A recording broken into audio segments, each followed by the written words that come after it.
Hello everyone, welcome you all to this new video.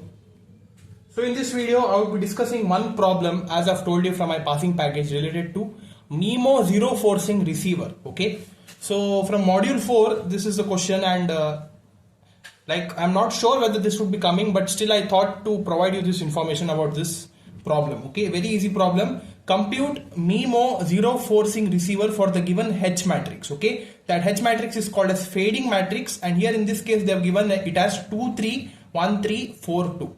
Okay, how to be solving for MIMO zero forcing receiver? So I have already solved this and kept it, and I'm just going to explain it to you. Okay, so don't mind with the handwriting because this is my rough work. So yeah, I'll tell you how to solve it. Okay, very easy. First, this is the main equation which you need to be writing it down first. That is y is equal to h of x plus n. That is hx plus n, where h is the given matrix, that is fading matrix, or can be also called as under complex conjugate terms you can be also calling it as the Hermitian matrix. Okay, so first thing, according to the order you need to be writing, since there are 3 rows, so write the 3 values for y, that is y1 y2 y3. So write it like this. Then H matrix you substitute it, that is 2 3 1 3 4 2. X is x1 and x2. Okay, plus n1 n2 n3. Okay, like this you split it out first. Then according to that form the equations. Okay, that is first you write for y1 is 2x1 plus 3x2 plus n1.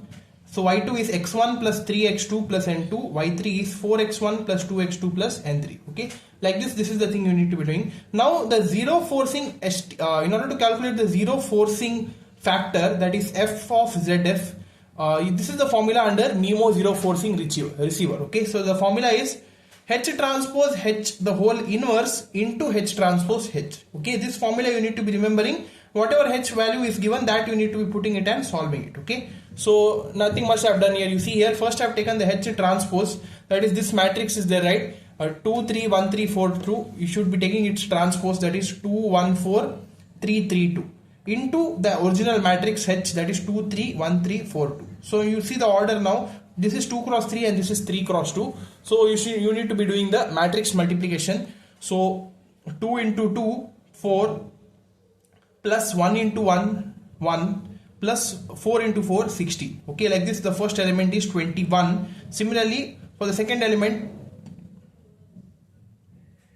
2 into 3 6, 1 into 3 3, 4 into 2 8. 6 plus 3 plus 8 is 17. Next 3 into 2 6 plus 3 into 1 3 and 2 into 4 8. 6 plus 3 plus 8 is 17, and 3 into 3 is 9. 3 into 3 is 9 and 2 into 2 is 4. 9 plus 4 is 22. So this is the H transpose H matrix. Now whatever this matrix you have obtained, you should be taking its inverse. Okay, so for inverse calculation I've told you how you need to be doing is, that is adjoint of that matrix divided by determinant of that matrix. Okay, so hope this you might be knowing this trick now till now. In my previous mathematics videos also I've told you, in order to calculate the inverse you should be taking the adjoint of that matrix divided by the determinant of that matrix.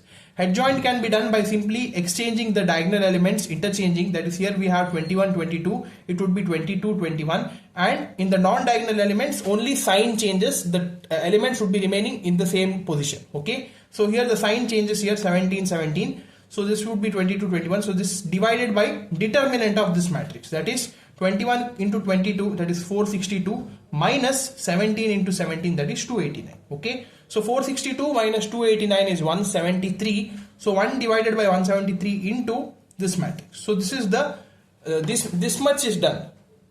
H transpose H the whole inverse into, now you should be multiplying with the transpose of H matrix, right? So that I've done it here. You see, whatever answer you have got here, write it, that is 1 by 173 22 minus 17 21 into the transpose of H matrix 2 1 4 3 3 2. Again do the matrix multiplication. Here I have just skipped that step, so do it and you would be getting the answer as minus 7 minus 29 54 29 46 26. Okay, so just refer it once whether the answer is correct or not.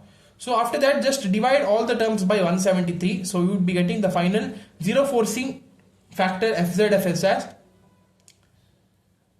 minus 7 divided by 173 is approximately 0.04. So minus 0.04, minus 29 by 173 is minus 0.17, 54 by 173 is 0.31. Okay, so divide all these terms. Then again now 29 by 173 is 0.17, 46 by 173 is 0.27, minus 26 by 173 is 0.15. Like this you would be getting the zero forcing matrix here FZF. Now with respect to this you should be calculating the zero forcing estimate, that is X cap ZF, that is equal to whatever FZF is there into the output Y. Okay, so the output you need to be considering, right? So initially we had considered three values, that is Y1, Y2, Y3. So that you need to be multiplying with whatever matrix we got. That is, this is the order of this matrix is 2 cross 3, and whatever the values Y1, Y2, Y3 you need to be multiplying it. So you would be getting the two zero forcing estimates. One is called as X1 cap and X2 cap, because we are having only two rows. Okay, so just multiply directly. Minus 0.4 Y1 minus 0.17 Y2 plus 0.31 Y3. So this is equal to X1 cap, and X2 cap is equal to 0.17 Y1 plus 0.27 Y2 minus 0.15 Y3. Like this the problems you need to be approaching for zero forcing MIMO receiver. Okay, they would be giving you one H matrix, that is called as fading matrix, or non-complex matrix, it is called as fading matrix. But if the complex conjugates are inward, then it is called as the Hermitian matrix. Okay, so what do you mean by Hermitian matrix? So I've just defined it here. It's not required, but still I thought to tell you guys what is Hermitian matrix.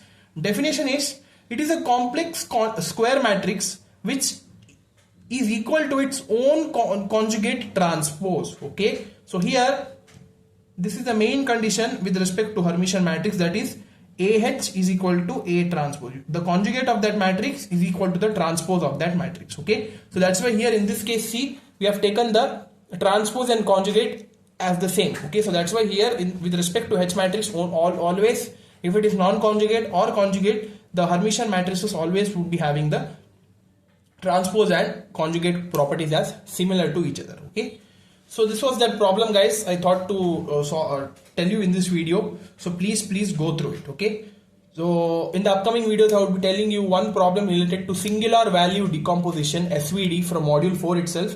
That is very important, guys. Okay, so please don't skip that video.